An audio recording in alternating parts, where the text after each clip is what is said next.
ఏం లేదులేమ్మా, ఏదో అన్నాను కానీ ఫీల్ అవ్వకమ్మా, మేమందరం కలిసి ఆవిడని అసలు టెన్షన్ పెట్టవండి మేము. సో అలా అలా అది ఆవిడ నేర్పించింది. అలా కలిసి ఉండటం అనేటువంటి బాండేజ్ని ఆవిడ తన ఒక హగ్తో చెప్పింది. అన్నయ్య సినిమా చూడండి, జాదూకే చెప్పాను కూడా, అది మా అమ్మ దగ్గరే ఉందండి. శంకర్ దాదాలో చెప్తాడు చూడండి. ఇప్పుడు మోడ్రన్ వర్డ్స్లో చెప్పాలంటే మీ అందరికీ ఆవిడ ఒక వైఫై లాంటిది. Yes, you can say that. Yes yes. ఇంకొక అడ్వైజ్ కట్టండి, అమ్మ విషయంలో నేను గొప్పగా ఫీల్ అయ్యేది. కానీ చాలామంది పెద్దలు రిటైర్ అయిపోయి విశ్రాంతి తీసుకుంటున్నటువంటి పెద్దలందరూ కూడా ఆచరించే విధంగా ఒక విషయాన్ని నేను గమనించాను. ఇప్పుడంటే నా దగ్గర ఉంటుంది కాబట్టి ఉన్నాను. అమ్మ విడిగా ఇంకొక ఇంట్లో ఉండేది. ఎన్ని సంవత్సరాలు నాన్నగారు దూరం దగ్గర నుంచి ఉండేది. 5 సంవత్సరాలు ఒంటరిగా ఉండి నన్ను బిడ్డలందరూ ఎవరు మానవుని వెళ్ళిపోయారు, నేను ఒంటరి అయిపోయాను అన్న ఫీలింగ్ అమ్మకు ఎప్పుడు ఉండేది కాదు. తర్వాత బిడ్డలు వాళ్ళ టైం బట్టి వచ్చి చూసుకుంటే సరిపోతుంది. అది వారమా, నెలక, 2 నెలక, అసలు ఒకసారి రాలేని పరిస్థితిలో ఉంటుంది. 5-6 నెలల పాటు ఇదే ఊళ్ళో ఉండి పక్క విధుల్లో ఉండి ఎవరి పనులు వాళ్ళు బిజీగా ఉండి, ఎవరి షూటింగ్ వాళ్ళు బిజీగా ఉండి, ఎవరి ప్రొఫెషన్లో వాళ్ళు బిజీగా ఉండి, ఎవరి ప్రొఫెషన్లో వాళ్ళు బిజీగా ఉండి, తన సంసారం తను బిజీగా ఉంటాను. సరే అమ్మ ఏమి ఫీల్ అయ్యేది కదా, ఏంటమ్మా రావట్లేదు, అసలు పట్టించుకోవట్లేదు ఏంటి అంటే, అంతేలేమ్మా అని ఇలాంటి నిరసన మాటలు కానీ, ఈసరింపు మాటలు కానీ, లేకపోతే న్యూనతాభావం కానీ ఇలాంటివి ఎప్పుడు అమ్మకు లేవండి. వచ్చారు అబ్బాయి ఏం చేసి పెట్టడా చెప్పండి అంటూ చాలా పాజిటివ్ ఉండి, ఇప్పటికీ కూడా తను సపరేట్ కిచెన్ మా ఇంట్లో ఎంతో అందరూ వేరే కిచెన్. ఎందుకంటే అమ్మకి మోస్ట్ స్ట్రెస్ బస్టర్ వచ్చేసినా లేకపోతే రిలీఫ్ ఏంటంటే తన కిచెన్లో కూర్చొని వండి అందరికి పెట్టాం. ఇప్పటికీ కళ్యాణ్ బాబు అక్కడక్కడ తిరిగేసి ఎక్కడెక్కడో చేసి నిరసన చేసి అన్ని రకాలుగా చేసి వస్తే అమ్మకి చాలా జాలి. ఆడేదో ఇంక మేము గుడ్లో కష్టపడుతున్నాం కానీ ఆడి ఎంటలో వెళ్ళేదో మీ టీవీలో వాటిలో అది ఎక్కువగా చూపించేసరికి వాడే కష్టపడతారు, మేము కష్టపడలేదు ఫీల్ అమ్మకి. అందులో వాడు రాగానే ఎలా వచ్చావా అని అమ్మ ఎక్కడ కళ్యాణ్ బాబు అంటే ముందు అమ్మను కానీ ఎక్కడ కళ్యాణ్ బాబు తను ఎక్కడ ఉంటాడో ఏముంటుందో తెలుసు. అది తెలిసిన తర్వాత ఎక్కడ తను వాడికి ఇష్టమైన బిర్యానీ అవి చేసి చక్కగా పంపించి అన్నీ చేస్తుంది. అట్లాగా బిడ్డలకి పెట్టడమే తప్ప బిడ్డల నుంచి ఈ వయసులో ఎక్స్పెక్ట్ చేయడం లేకపోగా కొంచెం పట్టించుకోవట్లేదు అనే ఒక న్యూనత భావంలోకి వెళ్ళిపోయి సైకలాజికల్ డిప్రెస్ అయ్యే మదర్ మాత్రం కాదు. ఆ రకంగా మాకందరికీ భరోసా. మేము కూడా పెద్ద అయినా బిడ్డలు వాళ్ళ ప్రవృత్తి ఉద్యోగరీత్యాల వాళ్ళ వృత్తిరీత్యా వాళ్ళు దూరం అయిపోయి మనల్ని చాలా కమ్యూనికేషన్ గ్యాప్ వచ్చినా సరే బిడ్డలు నాకు దూరం అయిపోయి పట్టించుకోవట్లేదు. ఇలాగే చూసావా వెళ్ళి ఎంత ఇదిగా వదిలేయేవాళ్ళు గురించి ఇప్పుడు ఏమైపోయాను అన్న ఇంత కించెం బాధపడలేదు వాళ్ళకి అంటూ నెగిటివ్ సైడ్ ఆలోచించే విధానం లేనే లేదు. అది మా అందరికి ఎంత కంఫర్టబుల్ అంటే అంత కదా. నేర్చుకోకపోతే మాధవ చూసుకుని మాధవ లేకపోతే నాగబాబు వెళ్తుంటాడు కడియడం వల్ల మా విజయ్ చూసుకుంటున్నది. సరే నాకు కళ్యాణ్ బాబు తను చూసుకుంటుంటాడు. ఇట్లా ఎవరో కూడా వెళ్తూ ఉంటాం. అమ్మ మాత్రం అది వెరీ గుడ్ హెల్దీ. నేను చాలా మంది తల్లిదండ్రులు చూశాను, వాళ్ళు చాలా ఇబ్బంది పడుతూ ఉంటారు. పట్టించుకోవట్లేదు, మేము అర్థం చేసుకోగలము కానీ వాళ్ళు వస్తే బాగుంటుంది కదా అనేది ఉంటుంది. ఫీల్ అవుతారు. అవును, అలాంటి ఫీలింగ్ ఏం లేదు. పైగా బిడ్డలు వస్తే వాళ్ళకి ఏం చేసి పెట్టాలా అనే ఆలోచన. అది వెరీ హెల్దీ. చాలా మంది ఆచరించాల్సిన గొప్ప విషయం అనుకుంటాను. చిన్నప్పుడు అన్ని ఆనందాలేనా, మర్చిపోలేని దుఃఖాలు కూడా ఏవైనా ఉన్నాయా? అమ్మ చెప్పాలంటే ఓపికకి, గృహిణిగా తన బాధ్యతలు నిర్వర్తించడానికి అండ్ అన్ని రకాలుగా టేకింగ్ కేర్. దీనికి ఒక మంచి ఉదాహరణ నేను చెప్పగలను. అది తలుచుకోవడం నాకు చాలా ఉద్యోగంగా ఉంటుంది, నాకు చాలా కంటితలు వచ్చేస్తుంది.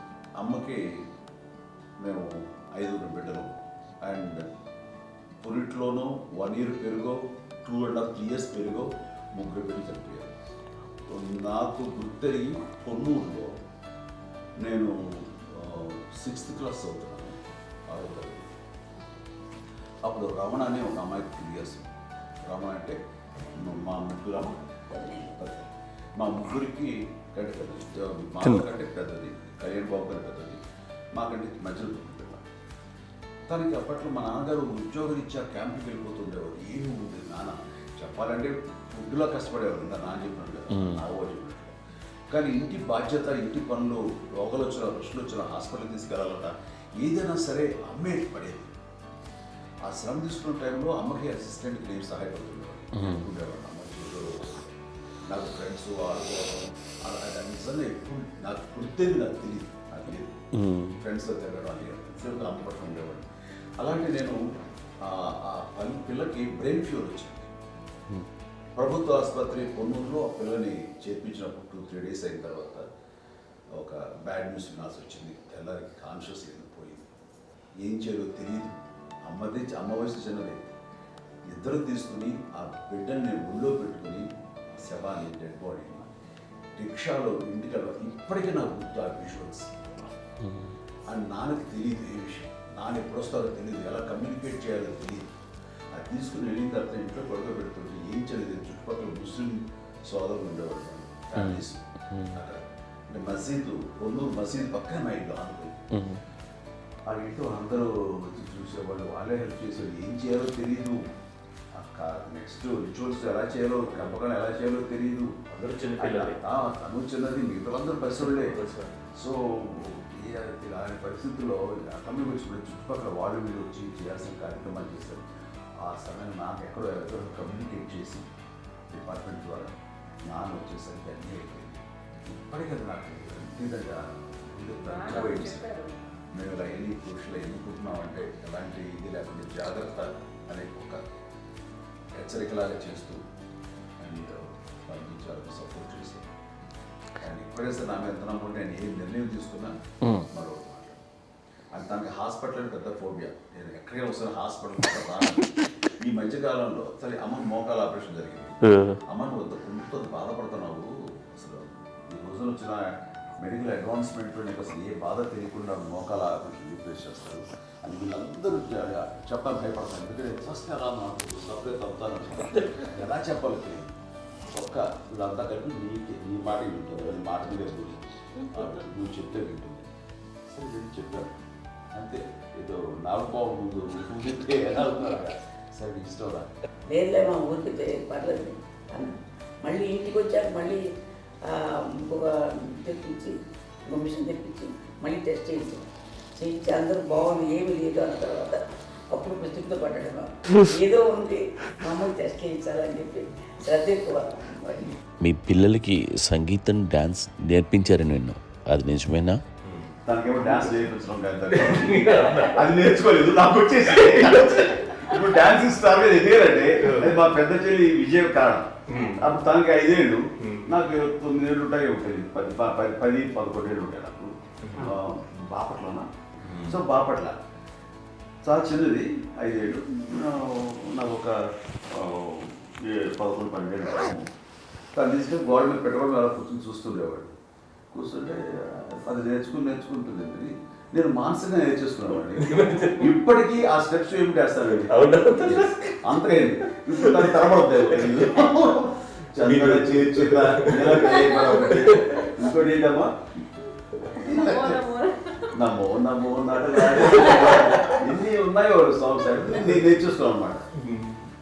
5 పిల్లల్లో ఎవరు ఎక్కువ పని చేసేవాళ్ళు, ఎవరు తక్కువ పని చేసేవాళ్ళు? ఏ పని చేయనండి, చేసేవాడు కదా అని అన్నయ్య చేసేవాడు. అన్ని పనులు అన్నయ్య చేసేవాడు. ఇక మా చిన్న చెల్లి, పెద్ద చెల్లి ఎక్కువ చేసేది.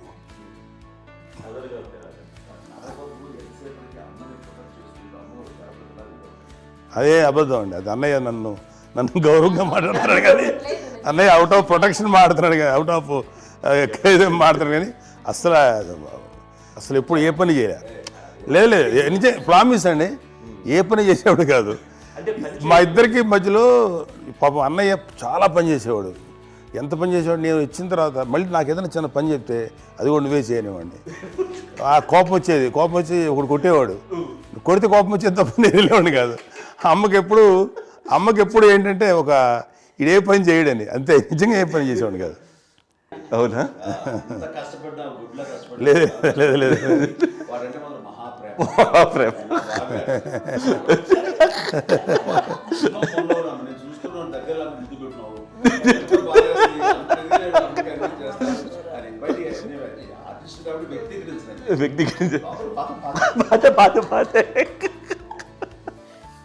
చిన్నది కాబట్టి చివరిది కాబట్టి చెప్తానంటే బుద్ధండి, నేను పెద్దోడు కాబట్టి నేను కథవి గుర్తనిపించింది. ఎక్కువ కష్టపడింది కానీ మా నాన్నగారి చేతిలో ఎక్కువ అంటే నాన్న బాగా కోపం ఎక్కువ అనుమానించింది కానీ అన్నయ్య పాపం బాగా దొరికేసేవాడు పాపం. ఒకసారి అంటే మరి మాకే అనిపి ఏంటి ఇంత దారుణంగా ఉంది నాన్న మీద కోపం వచ్చేది నాకు. నాన్న మీద కోపం వచ్చేది, నాన్న చేసి బాధ అనిపించేది. అమ్మాయి ఏమనేది కాదు. సరే అయినా సరే ఎప్పుడు కూడా పోనీ అంది చేసినా మళ్ళీ తను హైపర్ యాక్టివ్ అన్నయ్య ఫుల్. ఇప్పటికీ ఉన్నాడు. ఇప్పుడు ఈ రోజు కూడా అదే అన్నయ్య సేమ్ హైపర్ యాక్టివ్. యూజువల్గా పెద్ద కొడుకు కొంచెం అంటే సూపర్గా ఒక నిదానంగా ఉంటాడు అంటారు. బట్ అన్నయ్య దానికి జస్ట్ ఆపోజిట్. యూజువల్గా ఆఖరి పిల్లలు హైపర్ యాక్టివ్ ఉంటారు, అన్నయ్య పుట్టడమే భయంకరమైన హైపర్ యాక్టివ్. ఒకప్పుడు అమ్మాయిల్ని ఎక్కువగా బయటికి పంపించేవాళ్ళు కాదు, అబ్బాయిల మీద కూడా అనేక ఆంక్షలు ఉంటూ ఉండేవి. మీ పిల్లల్ని అలా ఆంక్షల మధ్య పెంచారా, లేకపోతే పూర్తి స్వేచ్ఛనిచ్చారా?